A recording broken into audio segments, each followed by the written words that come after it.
మహబూబాబాద్ మున్సిపాలిటీలోని పలు వార్డులలో పర్యటించి నెలకొన్న సమస్యలపై ప్రజలు అడిగి తెలుసుకున్న ఎమ్మెల్సీ తక్కలపల్లి రవీందర్రావు పలు వార్డులలో పారిశుధ్యం అధ్వానంగా ఉండటంతో అధికారులపై ఎమ్మెల్సీ ఆగ్రహం వ్యక్తం చేశారు. పాలిటీలో పాలక వర్గం లేకపోవడంతో అధికారులు క్షేత్రస్థాయి సిబ్బందిపై పర్యవేక్షణ లేకపోవడం, పేరుకుపోయిన చెత్తను పారిశుధ్య కార్మికులు తరలించకపోవడంతో పారిశుధ్యం పడకేసిందన్నారు. మున్సిపాలిటీలో సమస్యలు పరిష్కరించకపోతే బీఆర్ఎస్ పార్టీ పెద్ద ఎత్తున ఉద్యమిస్తామన్నారు. పాల్గొన్న మాజీ municipal chairman Rammohan Reddy, vice chairman వెంకన్నలు.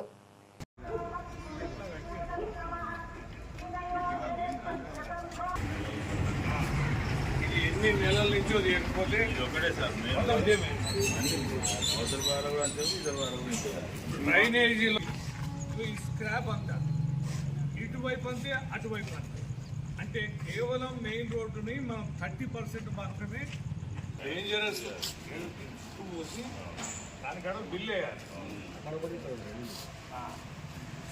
పాలక మండలి రోడ్డు డ్యామేజ్ అయ్యి ప్రధానమైన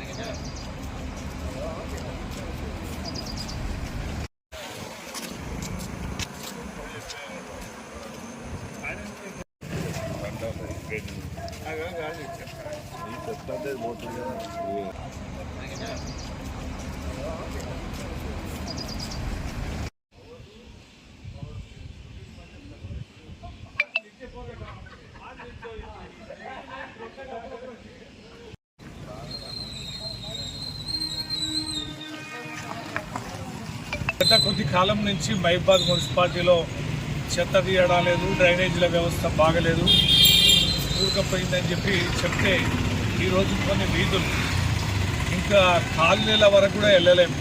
ప్రధానమైన వీధులన్నా కనీసం మీరు శ్రద్ధ ఏమన్నా ఉందా అని చెప్పని మేము ఒకసారి పరిశీలిస్తే అతి భయంకరంగా ఇంతటి దుర్గతిని మనం ఎప్పుడు కూడా చూడలేము. ఎక్కడ చూసినా కూడా చెత్త చెదారం, ఆ యొక్క కలుపుగా మొలిచిన చెట్లని, పిచ్చి మొక్కల్ని తొలగించకపోవడం, డ్రైనేజీలు అయితే భూమికి సమానంగా బూడకపోయినాయి. ఈయక ఎన్ని నెలలైందో విపరీతమైన దోమలు, విపరీతమైన మురికి కంపు, ఇంతటి దుర్మార్గమైన వాతావరణం మనం మహబూబాబాద్ మున్సిపాలిటీలో ఉంది. నేను మొన్న హైదరాబాద్లో పోయినప్పుడు హైదరాబాద్ చూసాం. హైదరాబాద్ అందుకనే రాష్ట్ర వ్యాప్తంగా ఈ సమాచారం ఉండాలని హైదరాబాద్ చూసి ప్రెస్ మీట్ పెట్టడం జరిగింది.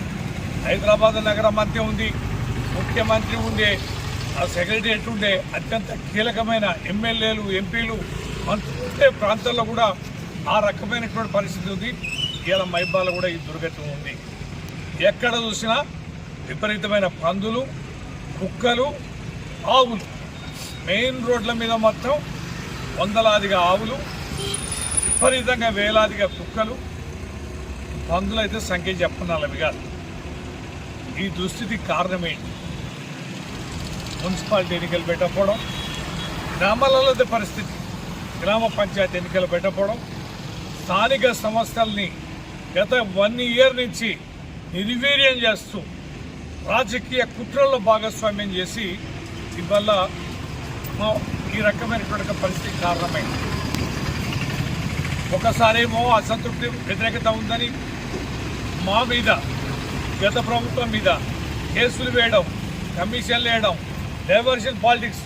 ఈ మునగాడి ముఖ్యమంత్రి గారు దీన్ని బాగు చేయడాట కానీ ఫ్యూచర్ సిటీ నిర్మిస్తా ఇంకేమంటాడు, అది మూసి ప్రాజెక్టును 1,50,000 కోట్లతోటి నేను బాగు చేస్తా, హైడ్రా మొత్తం చెరువులన్నింటినీ బాగు చేస్తా అని ఈ మునగాడు పెద్ద డైలాగ్, పెద్ద కార్యక్రమాలు ప్రకటిస్తాడు.